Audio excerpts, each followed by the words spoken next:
बोलो सतगुरुदेव की जय हो।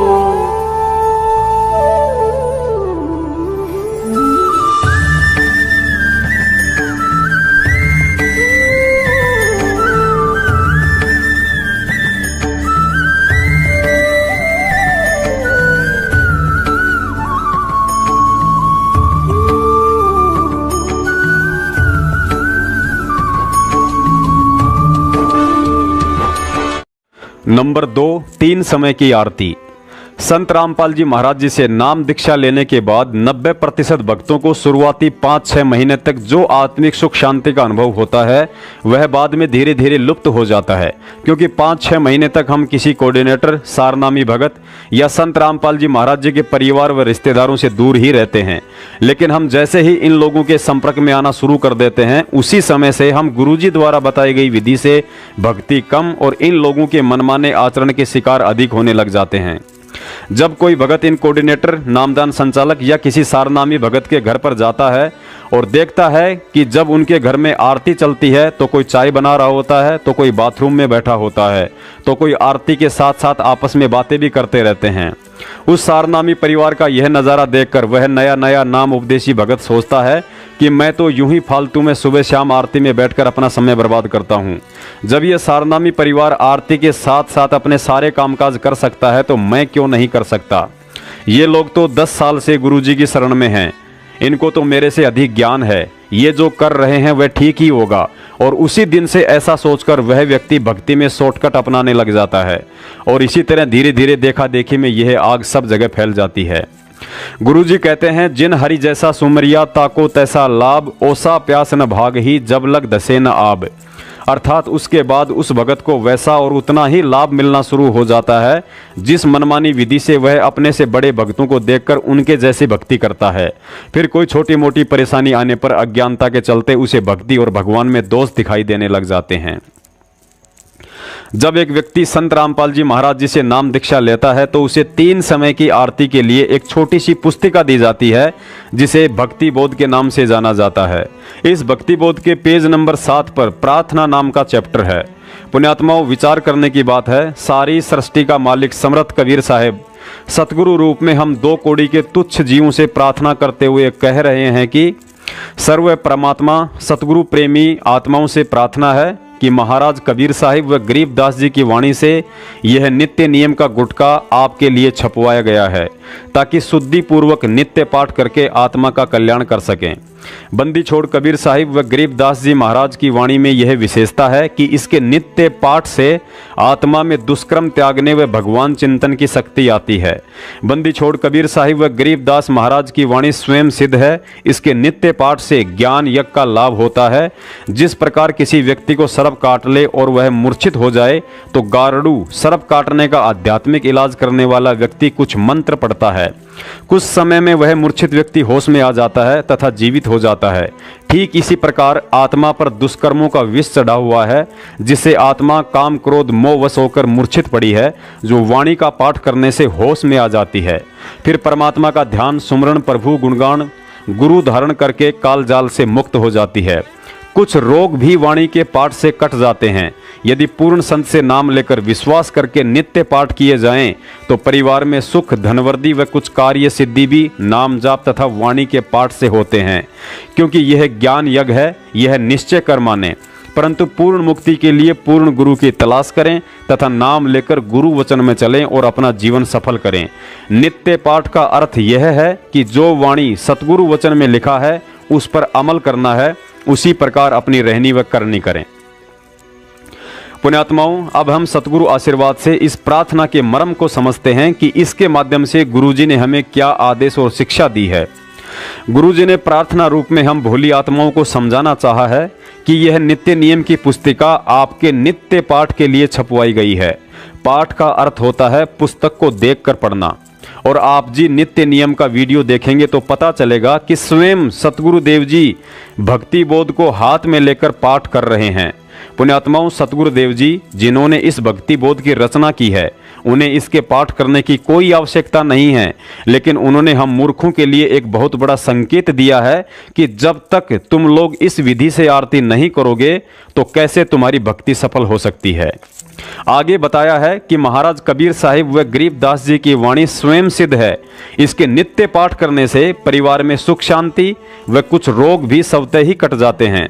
पुण्यात्माओं, ध्यान रहे, मजबूरी की बात अलग है, लेकिन जो भगत भाई बहन जानबूझकर खाली मोबाइल में आरती चलाकर गटर में जाकर बैठ जाते हैं या आरती के समय इधर उधर की बातों में लग जाते हैं, उन्हें ना ही तो रोग कटने वाले हैं और ना ही कोई शांति मिलने वाली है। यदि फिर भी किसी को मिल रही है तो समझ लीजिए यह शांति आपको वर्तमान की भक्ति से नहीं बल्कि पहले की संचित भक्ति से मिल रही है, जो एक दिन समाप्त होनी है।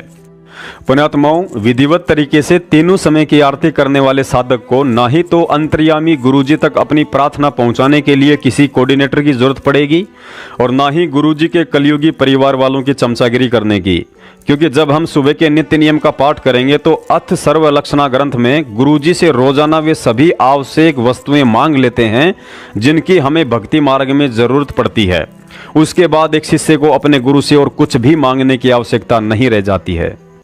सर्वलक्षण ग्रंथ ग्रीव उत्तम कुल करतारे दे द्वादश भूषण संग रूप धर्म दे दया कर ज्ञान बज सत्संग श्री संतोष विवेक दे लक्ष्मण दया भगवती वैराग दे नाम निरातन सारे योग युक्ति जगदीश दे सूक्ष्म ध्यान दयाल ठीक इसी तरह जब हम संध्या आरती का विधिवत तरीके से पाठ करते हैं तो हम अपनी जाने अनजाने में की गई दैनिक और जन्म जन्मांतरों की सभी गलतियों व पाप कर्मों की रोजाना समायाचना करते हैं। और जब तक हम समायाचना नहीं करेंगे तो हमारे पाप कर्म कैसे हल्के हो सकते हैं। अतः किसी दिन अचानक दुखों का पहाड़ टूटने के कारण गुरुजी के आगे रोने से बेहतर है कि हम रोज संध्या आरती करके उनसे समायाचना मांगते रहें, ताकि किसी दिन अचानक गिरने वाले दुखों के पहाड़ से बचा जा सके। मेरे अवगुण किए तो बहुत किए अर्थ न मानी हार भावे बंदा बख्श दियो भावे गर्दन तार मेरे अवगुण मेरे पाप जी बख्शो भी धन्यवाद जो मैं पूत कपूत हूँ और पिता को लाज फिर मैं अपराधी जन्म का नक्शक बड़े विकार तुम दाता दुख बंधना मेरी करो सवार गुण किए घनेरे फिर भी भले बुरे हम तेरे अवगुण किए घनेरे फिर भी भले बुरे हम तेरे दास को जान कर पट नादान ओ नादान मोहे बख्श दियो अविनाशी दास को जान कर पट नादान ओ नादान मोहे बख्श दियो अविनाशी मेरे गुरु देव भगवान भगवान दियो काट काट की फांस। गुरुजी ने सुबह के नित्य नियम का सही समय सूर्य उदय से 1 घंटा पहले, जिसे ब्रह्म मुहूर्त कहा जाता है, उसे बताया है और अपनी वाणी में भी कहा है कि ब्रह्म मुहूर्त सूरत नगरी सुन सरोवर नाता इस पर भी का पार नहीं तेरे सकल कर्म कट जाता। अर्थात ब्रह्म मुहूर्त में की गई भक्ति अर्थात नित्य नियम या मंत्रों के जाप का विशेष लाभ मिलता है। ब्रह्म मुहूर्त में की गई साधना को सबसे बड़ी पर भी बताया है, जिससे जीव के शीघ्र ही सकल कर्म कट जाते हैं। ब्रह्म मुहूर्त सूरत नगरी सुन सरोवर नाता या पर भी का पार नहीं रे सकल कर्म कट जाता।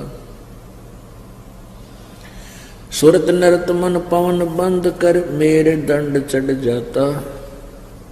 सहस कमल दल फूल रहे हैं अमी महारस खाता। जहां अलख निरंजन जोगी बैठा जा से रहा न भाता।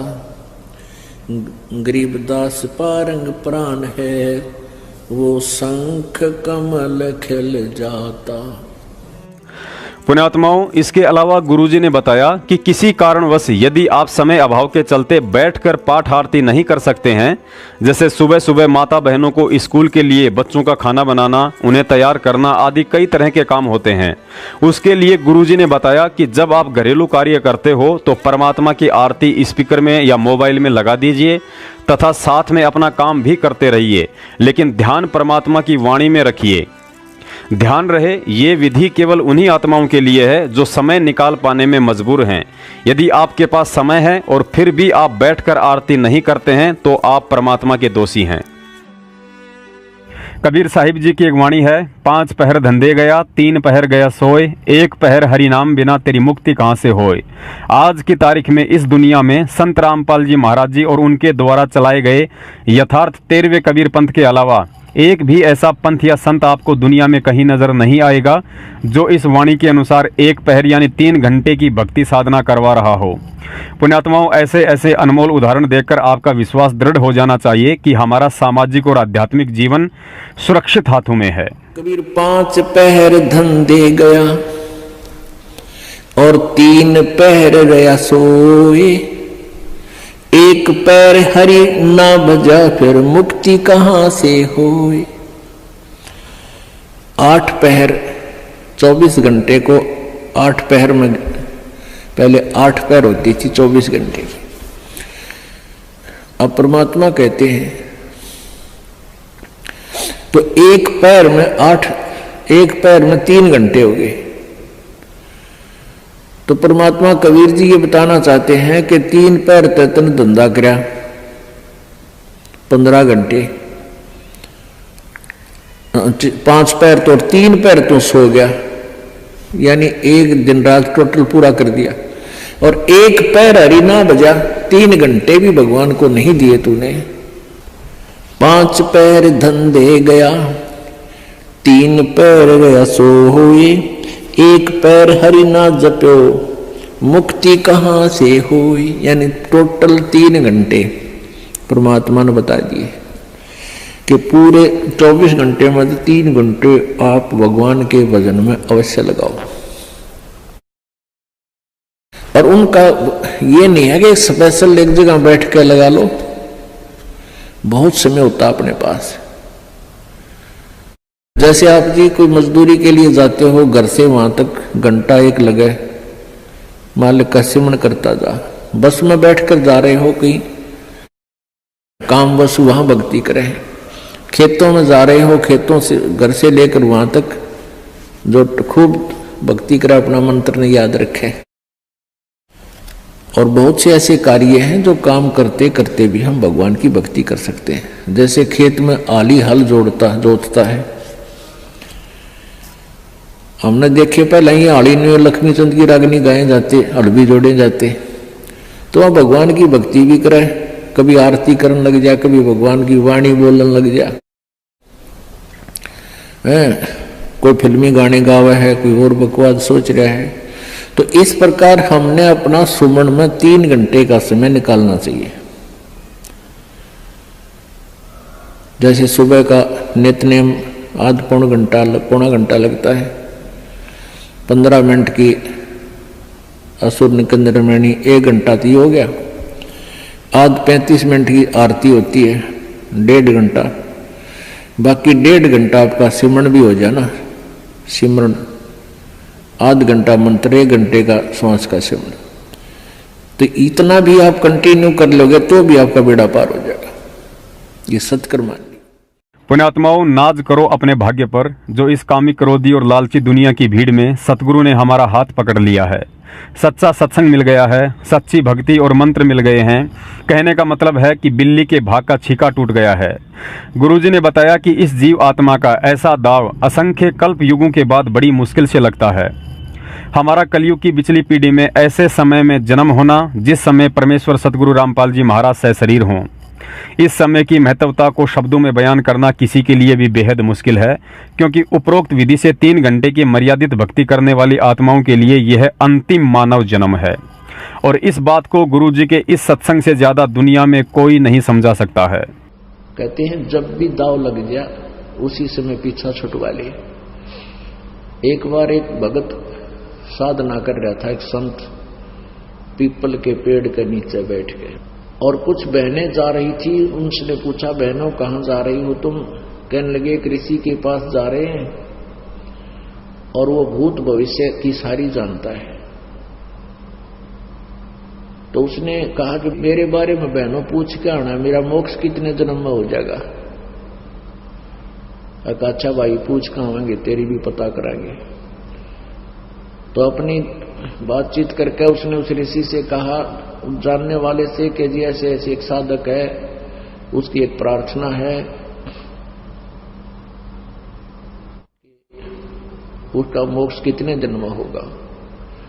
तो उस भविष्य वक्ता ने बताया कि जितने पीपल के पेड़ के पत्ते हैं इतने जन्मों में उसका मोक्ष होगा। अब उन बहनों ने सोचा, भाई यदि उसको हमने यह बात बता दी तो उसका तो हार्ट अटैक हो जाएगा, वो तो बेचारा इच्छुक है भगवान की जल्दी मोक्ष हो मेरा। तो उन्होंने सोची उसके दूर से चलते हैं। वो दूर से जाने लगी, यानी 5-4 किले दूर से, यानी 1000 फुट की दूरी से दूसरे रास्ते से जा रही थी। वो भाग्या गया उनके पास, कहने लगे, बहनों मेरे बारे में पूछ कर आई तुम?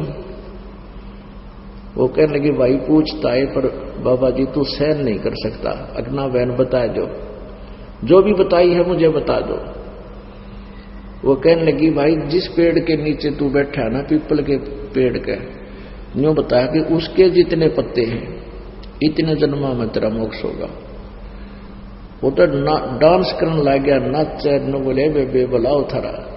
तो बोले, रे तू हंस नाच क्यों रहा है, तुम डरोना चाहिए था। नहीं, कम से कम अंत तक आ गया, अगर इस पीपल के पत्ते जितने हैं इतने दिन में तो होगा, मोक्ष तो होगा मेरा।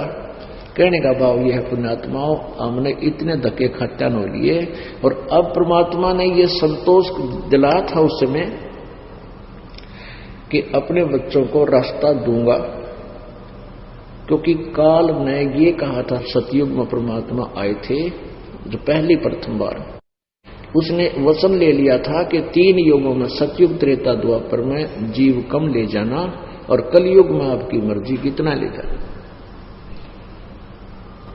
तो परमात्मा ने ये सोचा था कि अब कलयुग में ही इनका मोक्ष करूंगा। तो पुण्यात्मा हमने ये इंतजार करना पड़ा कि शुक्र मनाओ कि आपके असंख्यों जन्म होकर अंत वाला जन्म आ लिया, आखिरी पत्ता आ गया, ये लास्ट पत्ता आ लिया, पीपल वाला नहीं समझ लो, और इब का चूकियो मत ना।